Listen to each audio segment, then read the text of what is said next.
तो long calculation का long answer का हमारा पहला क्वेश्चन देखते हैं।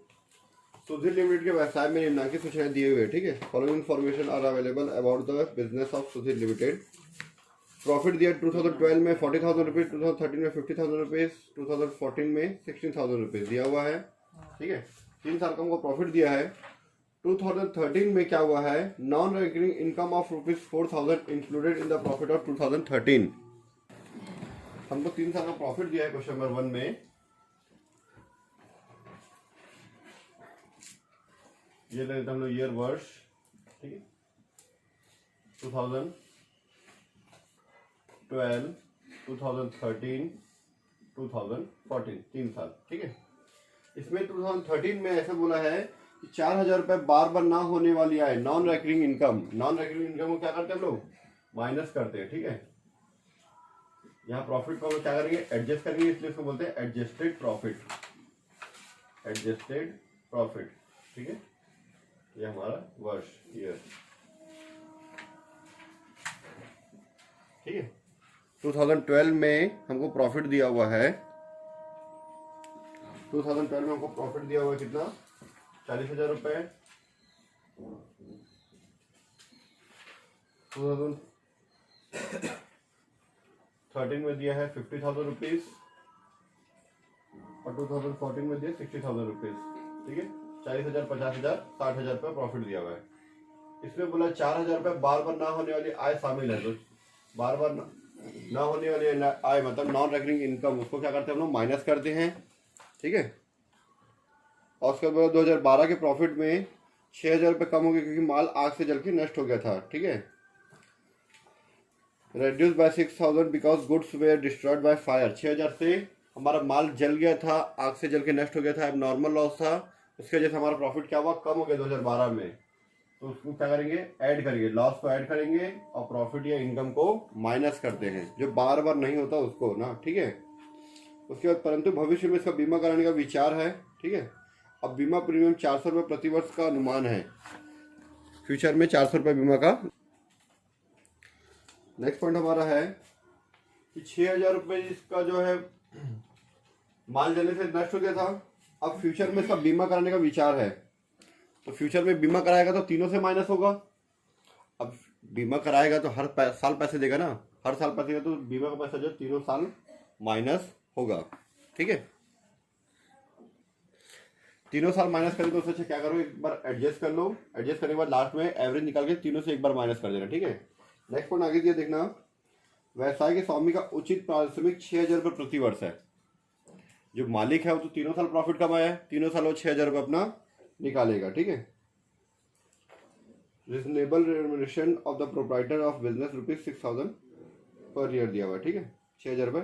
But it not been taken into account for the calculation of above mention profit. मतलब प्रॉफिट के लिए अभी ये पैसा निकाला नहीं है, ठीक है, तो हम लोग निकालेंगे उसको।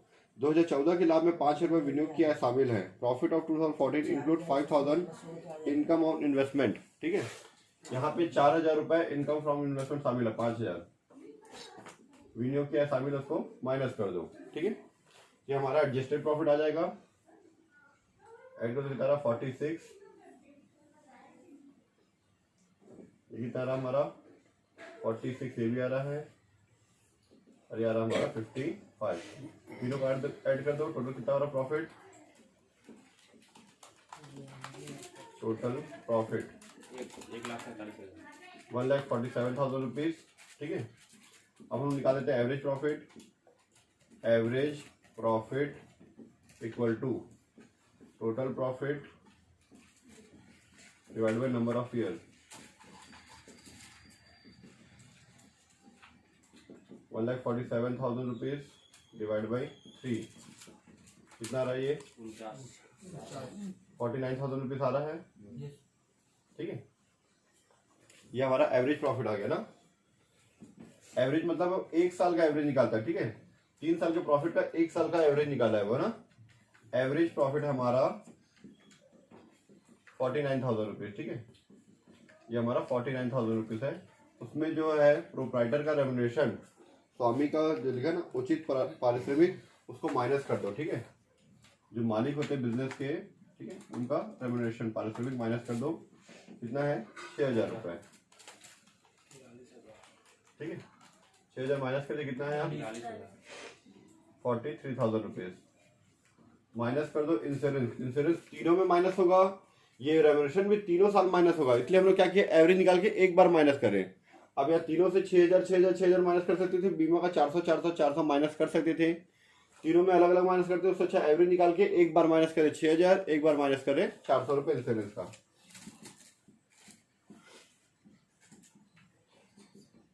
400 रुपये यह जगह हमारा 42,600 आ गया हमारा net average profit, net average profit, ठीक है। अब क्या बोला, एवरेज प्रॉफिट के 2 साल के आधार पे हमको गुडविल का वैल्यूएशन करना है, ठीक है। तो गुडविल इक्वल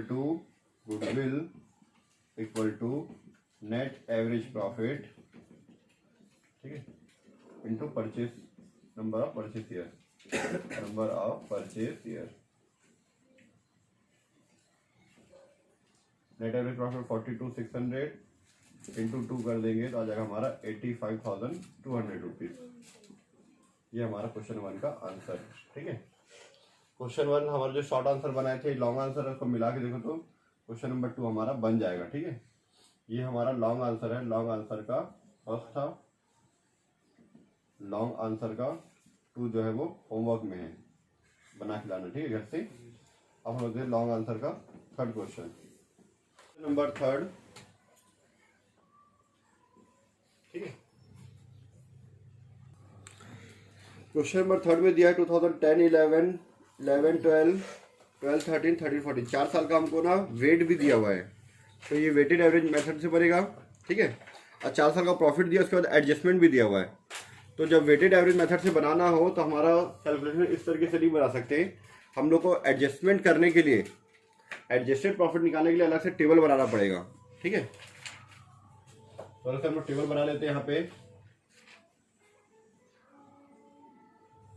4 साल का, तो 4 साल के लिए 4 कॉलम, ठीक।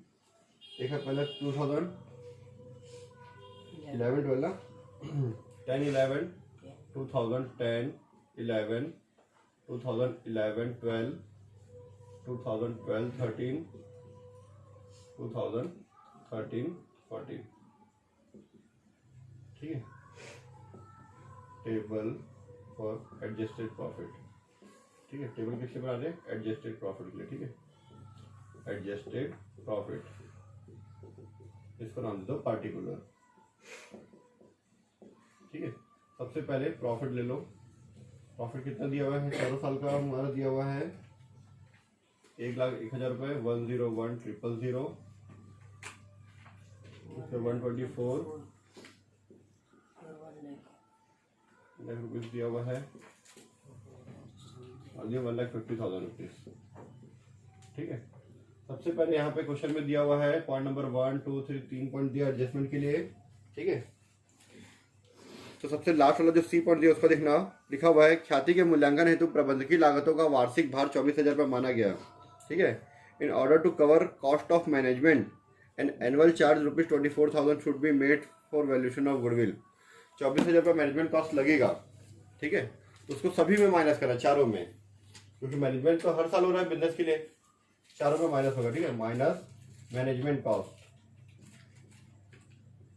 ये cost of management, management cost कितना 24,000 ना, चारों में माइनस कर दो 24 और ये 24,000 रुपीज 24,000 रुपीज, ब्रैकेट मतलब ये माइनस का साइन, ठीक है। माइनस कर देते हैं इसको हम लोग, क्या जाएगा हमारा 177,000 हाँ 77,000 तो जगह 1 लाख रुपीज 76,000 रुपीज और ये 126,000 रुपीज, इतना ही है सबका, ठीक है। उसके बाद क्लोजिंग स्टॉक का देख लेते हैं। क्लोजिंग स्टॉक जो दिया है point number B, the closing stock for the year 2011-12 was over valued by 12,000 rupees. हमारा जो क्लोजिंग स्टॉक है 2011-12 का वो ओवर वैल्यूड हो गया है, ठीक है। ओवर वैल्यूड मतलब ज्यादा मूल्यांकन हो गया है, ठीक है। इधर देखना है, एक ट्रेडिंग अकाउंट बना रहे हैं हम लोग, ट्रेडिंग अकाउंट, ठीक है। ट्रेडिंग अकाउंट में क्या क्या होता है, इधर just sales, by closing stock, है ना। इधर होता है हमारा ओपनिंग स्टॉक, परचेज, फिर वेजेस, ये सब सारी चीजें होती है। इधर का हम लोग प्लस करके इधर माइनस करते तो आता है हमारा टू ग्रॉस प्रॉफिट, फिर ग्रॉस प्रॉफिट से हमारा नेट प्रॉफिट बनता है। अगर क्लोजिंग स्टॉक मैं माने चलो 20,000 है, 20 की जगह अगर मैं 32,000 लिख दूं, 12,000 ज्यादा लिख दूं, तो मेरा ग्रॉस प्रॉफिट जितना था उससे 12,000 से ज्यादा आएगा। हमारा क्रेडिट साइड का अगर कोई चीज गलती से ज्यादा हो जाए तो हमारा ग्रॉस प्रॉफिट बढ़ जाता है। हमारा मतलब ग्रॉस प्रॉफिट बढ़ा मतलब नेट प्रॉफिट भी आपका बढ़ जाएगा। तो गलती से हुआ ये, अगर हमारा क्लोजिंग स्टॉक या सेल्स कुछ भी है, जो भी क्रेडिट की चीजें अगर बढ़ती है, क्रेडिट की चीजें अगर बढ़ती है तो हमारा प्रॉफिट भी क्या होता है, बढ़ जाता है, ठीक है। तो कौन से साल का ये 2011-12 का, 2011-12 का जो प्रॉफिट दिखा रहा है वो 12,000 से ज्यादा है, तो उसको क्या करेंगे, कम करेंगे, ठीक है। ऐसे माइनस का साइन डाल सकते हो, फिर लेस लिख सकते हो ना, लेस करके क्या लिख रहा हूं मैं, over valuation of closing stock, over valuation of closing stock कितना, 12,000 रुपए, सिर्फ इसके में बस माइनस होगा।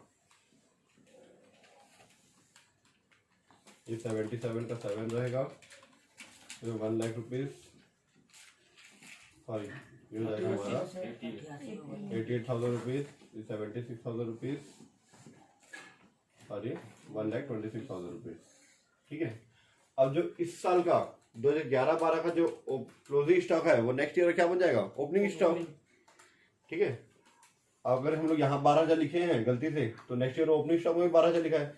और डेबिट साइड अगर कोई गलती से अमाउंट ज्यादा हो जाए तो हमारा ग्रॉस प्रॉफिट उस साल का कम शो होता है, मतलब हमारा प्रॉफिट कम शो होता है, ठीक है। तो उसको क्या करेंगे, ऐड करेंगे, over valuation of opening stock, over valuation of opening stock, ठीक है। इस साल माइनस कैसे, तो इस साल 12,000 रुपये प्लस कर दो। ये 77 का 000, 88,000 रुपीज, ये भी जाएगा 88,000 रुपीज, और ये 126।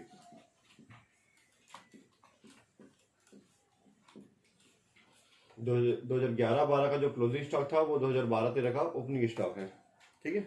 इसके बाद कैपिटल एक्सपेंडिचर कौन से साल का था, वो जो हम लोग मरम्मत कराए थे, रिपेयरिंग कराए थे, बड़ी है ना, 2012-13, 1 दिसंबर 2012, 1 दिसंबर 2012 मतलब 12-13 में आता है वो, ठीक है। उसको हम लोग लिखेंगे ऐसे, capital expenditure, capital expenditure charge to revenue expenditure, ठीक है। मतलब हम लोग जो आयगत खर्चे हैं वो मान लिए थे, जबकि हमको माना था हमको पूंजीकरण ना, मतलब बड़े खर्चे वो माना था। कैपिटल एक्सपेंडिचर मतलब जो बड़े बड़े खर्चे होते हैं उसको लेते हैं, जो कभी कभार होते हैं। डेली बेस पे क्या होता है, जैसे सैलरी है, रेंट है, कमीशन है, ये डेली बेस पे होता है। और कैपिटल एक्सपेंडिचर मतलब जो एक बार होता है, बार बार नहीं होता, जैसे मशीन लेना, फर्नीचर लेना, वो बार बार नहीं करते, एक बार लेते हैं उसको लंबे समय तक यूज करते हैं, ठीक है। तो हम लोग ये रिवेन्यू मान लिया, जबकि इसको क्या माना था, खर्चे को कैपिटल एक्सपेंडिचर लेना था, ठीक है। कितना दिया है, 24,000 रुपए, 30,000 रुपए। तो 30,000 रुपए यहाँ पे माइनस है, तो उसको क्या करेंगे हम लोग, यहाँ पे प्लस करेंगे उसको, 30,000 रुपये प्लस कर दो, 77,000 रुपीज, 88,000 रुपीज, 1,08,000 रुपए, 18,000 रुपये ना, 1,18,000 रुपए, और आ गया 1,26,000 रुपये, ठीक है। अब ये 30,000 रुपये जो है वो हर साल डेप्रिसिएशन के रूप में माइनस होगा। तो इस साल हम लोग उसको क्या किया, वापस मान लिया कि मशीन खरीदे, मान के वापस जोड़ दिया, उसको ऐड करने के बाद उसका डेप्रिसिएशन माइनस करेंगे। कब लिए इसको, 1 दिसंबर को लिए हैं, है ना, 1 दिसंबर 2012। डेप्रिसिएशन कब लगाएंगे हम लोग, साल के लास्ट में, 31 मार्च 2013, 4 महीने का डेप्रिसिएशन लगेगा, ठीक है। कितने परसेंट आते हैं, 10% के हिसाब से। तो 30,000 का 4% डेप्रिसिएशन माइनस कर दो, 3,000 आएगा। 3,000 का 4 महीने का निकालोगे तो मेरे ख्याल से आएगा 1,000 रुपये आएगा। 30,000 का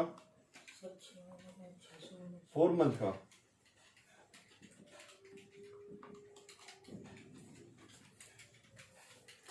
निकालूंगा मैं, ठीक है। इधर देखना 30,000 का हमारा डेप्रिसिएशन है, तो हम लोग यहाँ पे वर्किंग नोट बना लेते हैं। इधर देखना वर्किंग नोट डेप्रिसिएशन के लिए बना लेते हैं ना, वर्किंग नोट, ठीक है। फर्स्ट पॉइंट डेप्रिसिएशन कब की है? 2012-13 के लिए, ठीक है। डेप्रिसिएशन ऑन ₹30,000 दिया हुआ है एट द रेट ऑफ कितना? 10% ना, at the rate of 10% for 4 month, 4 महीने के लिए। 4 महीने का निकाल दो। 30,000 रुपये का 10% और 4 मंथ का 4/12 कर दोगे तो आपको कितना आ जाएगा? 1,000 रुपये। तो 1,000 रुपये यहाँ पे माइनस, ठीक है। अब 2013-14 में भी काम आएगा। नेक्स्ट ईयर होता है तो 14-15 में भी डेफिनेट तो हर साल लगता है। इस साल माइनस किए हैं तो नेक्स्ट ईयर भी माइनस करेंगे, ठीक है। अब कितना होगा हमारा? मशीन के अंदर लगा था कितना था? 30,000 था। 30,000 में 1,000 डेफिनेट लग चुका है, तो बचा कितना? 29,000 रुपये। घटती की इसको देती है ना, इसमें लिखा है डायमिनिशिंग बैलेंस मेथड लिखा हुआ है, ठीक है। तो 29,000 का depreciation on ₹29,000 at the rate of 10%, ठीक है। 10% हिसाब से 29,000 का 10% 2,900 रुपये, ठीक है। इस साल माइनस हो जाएगा 2,900 रुपये। इस साल 1,000 माइनस हो, इस साल 2,900 रुपये। ये माइनस करने के बाद हमारा निकल गया adjusted profit complete. Adjusted profit, ठीक है। 77,000 रुपीज़, 88,000 रुपीज़, और आ जाएगा हमारा 117,000 रुपीज़। इसमें इसको माइनस करेंगे कितना आएगा? ये 123,100 रुपीज़। यह है हमारा एडजस्टेड प्रॉफिट कंप्लीट आ गया। कर लेता हूँ, ठीक है। इसके बाद ये टेबल बनाना हमको, कैलकुलेशन ऑफ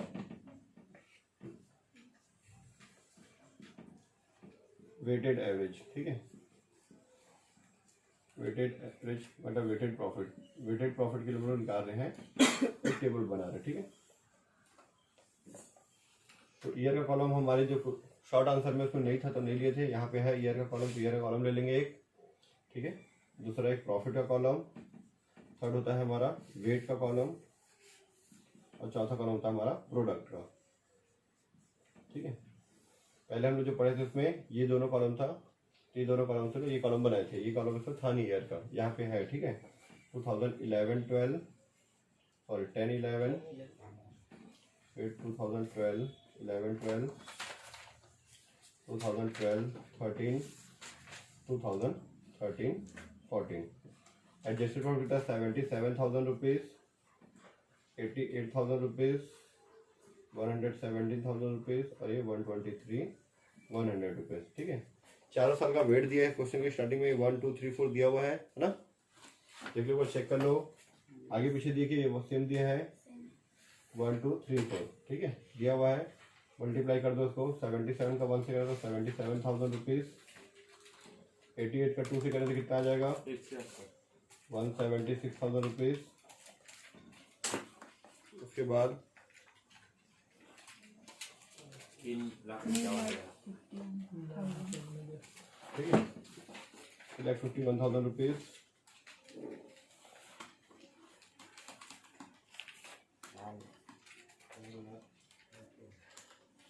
485200 485200, ठीक है।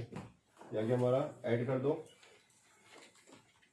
टोटल प्रोडक्ट निकाल दो, टोटल वेट निकाल दो। टोटल वेट आ जाएगा हमारा 10, 49 अलग आएगा। 49 492400, ठीक है, इतना आया। अब इसको ऐड कर दो, ठीक है। 5528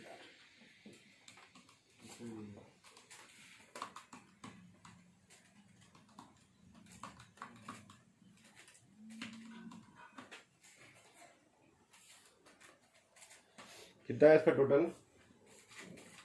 8,52,000।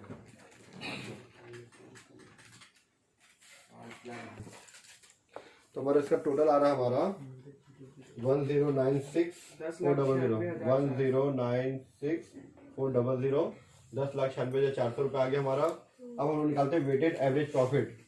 फॉर्मूला क्या होगा? Total product divide by total weight, total product divide by total weight. Total product हमारा 10,96,400, इधर देखना डिवाइड बाय 10, टोटल वेट है ना, आएगा 10,96,400। फिर हम लोग को परचेस ईयर 40 आएगा ओनली, ठीक है, ठीक है, 1,09,640 रुपये। अब इसको आप मल्टीप्लाई कर दो परचेस ईयर से 3 साल का, तो आ जाएगा आपका गुडविल, ठीक है। ये हमारा कंप्लीट आंसर। गुडविल निकाल लेना इन मेरी फॉर्मूले से, weighted average profit into number of purchase year के 3 से मल्टीप्लाई करना, आपका गुडविल का आंसर आ जाएगा।